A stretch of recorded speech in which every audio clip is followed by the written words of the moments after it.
The success of the first film naturally led to sequels, and with the sequels came the loss of the standalone Alice in Wonderland metaphorical horror story, in favor of what the fans had been asking for from the beginning. With Anderson still taking liberties with the screenplay, Resident Evil Apocalypse primarily adapted the story of Resident Evil 3, with Raccoon City becoming ravaged by the undead and T-virus bioweapons. Alice's story continued as she realized that she had become injected with the T-virus by Umbrella, and had now started to evolve with superhuman abilities, and for the first time encountered video game characters Carlos Oliveira, misspelled for some reason, and Jill Valentine, all of whom are trying to escape the doomed city before it becomes wiped off the map by a nuclear missile. Unlike the first film, we are now directly involved with familiar events, locations, and characters from the games. On the surface, this created a more faithful adaptation, but unfortunately lost a lot of the core elements that made the first film so effective.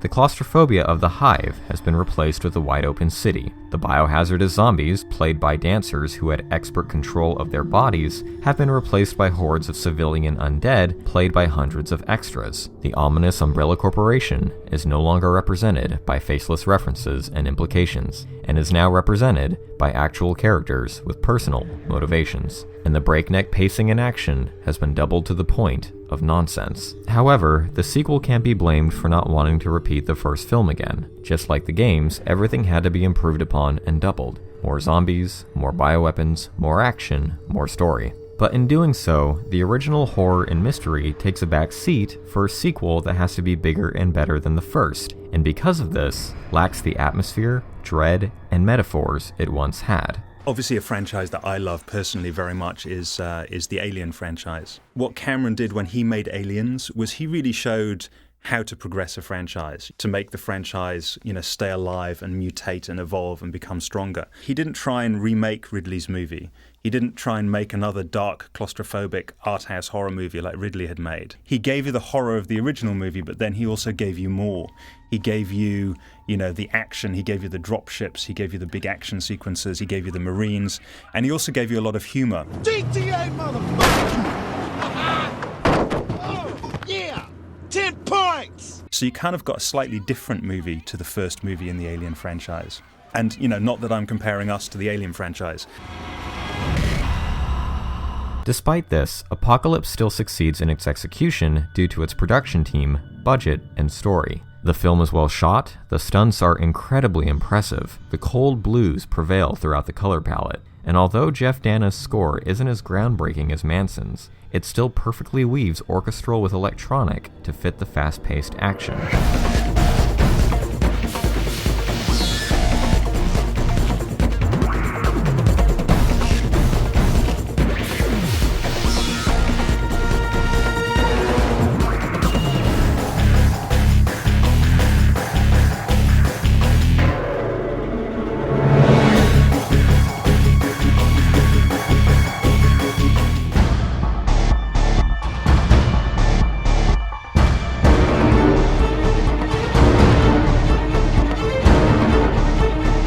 Just like Resident Evil 3's more action-oriented gameplay, Apocalypse essentially fulfills its purpose of adapting its storyline, while still incorporating elements from the game series without being direct references. This is illustrated once again through reenactments, plot lines, and even dialogue.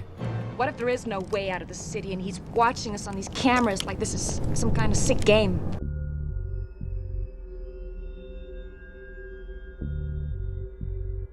And despite having many over-the-top action scenes, Apocalypse still possesses moments of isolated dread and horror that the series is known for. This is especially prevalent at the end of the film, where Alice finds herself brought back from the dead by Umbrella, and once again awakens into a world of soulless medical technology and claustrophobic horror. And although our main characters live to see another day, Alice unknowingly finds herself under the control of Umbrella, once again emphasizing that the nightmare is never truly over.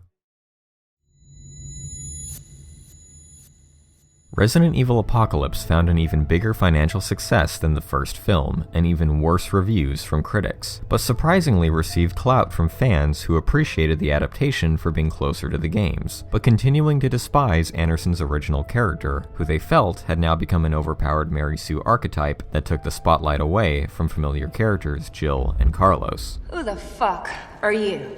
Although this is a perspective that gained much more traction as the series continued, with Alice truly becoming the poster child for the series, her character in the original trilogy still possessed an essential purpose. In the original, she was a representative of the audience, as well as Anderson's Alice in Wonderland metaphor, who found herself as the last girl standing, facing a city of the undead. But with Apocalypse now focusing on the actual video game storyline, the fairy tale metaphor naturally came to a close, and instead, found Alice as a representative for the positive effects of the T-virus, whose original creation was designed to regenerate dead cells in humans and potentially lead to the next step in evolution. By 2004, fans had seen this evolution happen with game characters Albert Wesker and Alexia Ashford, who also developed superhuman abilities. But despite this game connection, Alice's new powers coupled with her cold heroine personality led to a more detached connection for fans and newcomers alike. Regardless, Resident Evil Extinction went into production and was marketed as the third and final installment in the franchise. Extinction's storyline would prove to corroborate this, as Anderson took major creative liberties with the screenplay, this time setting the story 3 years in the future. 5 years. This time setting the story 5 years in the future. It's about 3 years later. 3 years in the future. 5 years later. For fuck's sake! After the T-virus has completely transformed the world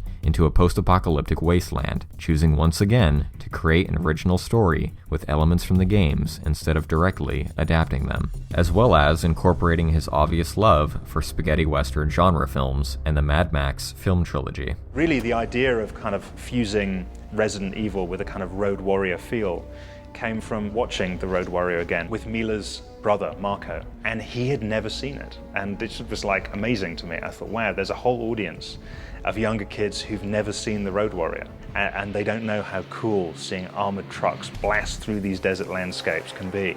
So we thought, well, let's give that look another go. Extinction once again showcased just how strange this trilogy of films had become, Resident Evil being a prequel and fairy tale metaphor, Apocalypse being a direct adaptation, and Extinction being a what-if scenario for the games, as well as a homage to Anderson's favorite films. And like the first film, I've always considered Extinction to be a unique experiment, blending an original story with elements from the games, while also being my first introduction to desert apocalypse cinema. In my opinion, Extinction is the closest we ever got to Fury Road before 2015. Like Apocalypse, Extinction would follow suit with its over-the-top action set pieces and suspension of disbelief for the story. But despite the change in tone, Extinction proved to be the most stylish of the first 3 films, with it essentially existing as a pastiche of Resident Evil, Mad Max, and Day of the Dead. The story follows how Alice has become a lone warrior for fear of being found and controlled by Umbrella. New and familiar survivors have been trekking across the desert wasteland of America, trying their best to survive the end of the world. Meanwhile, the Umbrella Corporation has retreated into their underground labs across the world, desperately trying to develop a cure for the very virus they created that eradicated all civilization. With Alice being the core candidate for reverse engineering a cure from her blood,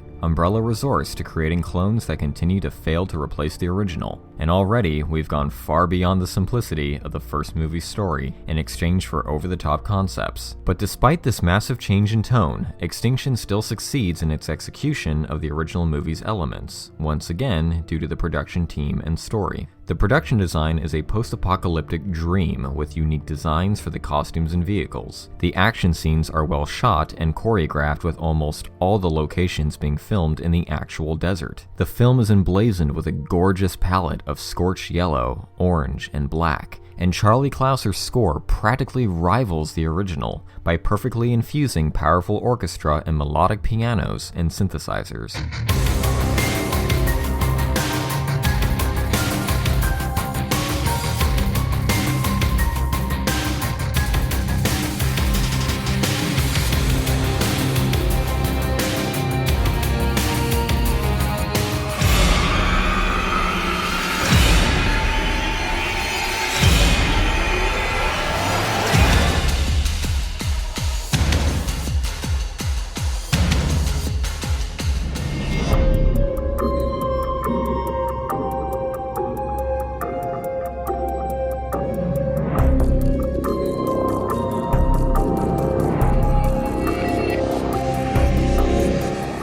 Meanwhile, the references to the game series were beginning to decline compared to the first two, primarily focusing on game enemies, and the inclusion of characters Albert Wesker and Claire Redfield, who, unlike Jill and Carlos, bear almost no resemblance to their video game counterparts, save for Claire, who almost felt like an adult interpretation of her capable and caring personality, serving as the leader for a convoy of survivors. And although Alice fights alongside them, Extinction corrects Apocalypse's mistake of making her the primary heroine who saves the day every time. Many of the convoy members endure horrible deaths, with Alice being nowhere in sight or being controlled by Umbrella. Because of this, Extinction possesses more humanity than the previous films, with the convoy feeling more like Claire's vulnerable family instead of a team of soldiers or civilians. Hey. What's this, huh? Soup, cream of mushroom, Oh, shit. and pork and beans too. Hey, Be damned. asparagus. How do you do that? Just one of my skills. It's a dying art, unfortunately. This is the last of it. It's some kind of fruit. Sorry, that's fruit. At the end of the film, both stories conclude with Claire's convoy flying to Alaska in hope of finding a safe haven, and Alice staying behind to finish her mission of revenge against Umbrella. With Extinction regarded as the last installment, you would expect a final showdown that would finally conclude the series. Here's where things get tricky. Coming full circle with the first film, Alice once again enters an underground hive and encounters the sister program to the original AI, the White Queen, who informs Alice that her blood is the key to creating a cure for the T-virus and saving the world from extinction. Your blood has bonded with the T-virus. Dr. Isaacs correctly deduced that it could be used to destroy the biohazard for good. You mean my blood is the cure for all this? Correct. So why are you helping me? Your blood is pure, and this facility contains all of the equipment you will require to synthesize a cure. You mean this could all end? Correct. There is, however, a small problem. Alice discovers a single clone who was awakened too early and dies, seemingly implying that she was the last of the clones in the lab, meaning if Alice dies here, there is no hope for a cure. Alice faces down Dr. Isaacs, the scientist responsible for turning her and Matt into a bioweapon, who has now become a bioweapon himself, pitting mutation against evolution. The fight concludes in a replica of the mansion where Alice began her journey into the world of survival horror, and accepts her fate as the laser tunnel kills Dr. Isaacs and heads toward Alice before being saved by the thought-to-be-dead clone. The film concludes with Alice sending a message to Umbrella, telling them that she's headed their way to bring them down with an army of clones.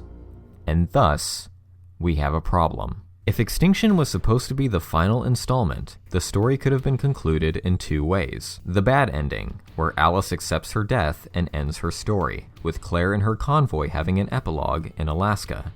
Or the good ending, with the White Queen shutting off the laser tunnel because, why wouldn't she, allowing Alice to work on a cure to save the world, and coercing Umbrella to follow her command, seeing as she's the only person who can make sure the world can go back to normal. Not to mention how Umbrella are the only people left who have enough food, medicine, and technology to rebuild society. The end.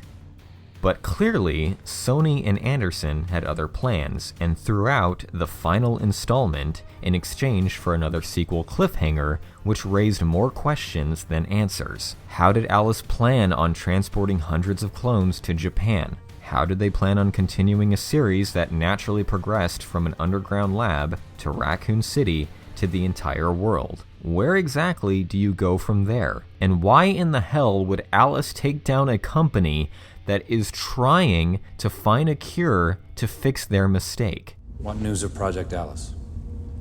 Using antibodies from her blood, I will develop a serum that will not just combat the effects of the T-virus, but potentially reverse it. They're no longer interested in profitable military applications and illegal genetic research because the world is dead. What could have been a solid conclusion to a film trilogy, even going so far as to use White Rabbit in the credits to tie into the original metaphor.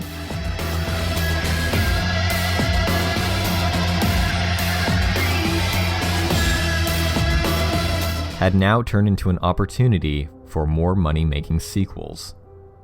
Concluding in Part 3, we'll take a look at the second film trilogy and how it completely forgot everything it established with the first 3 films, primarily in tone, atmosphere, and plot continuity.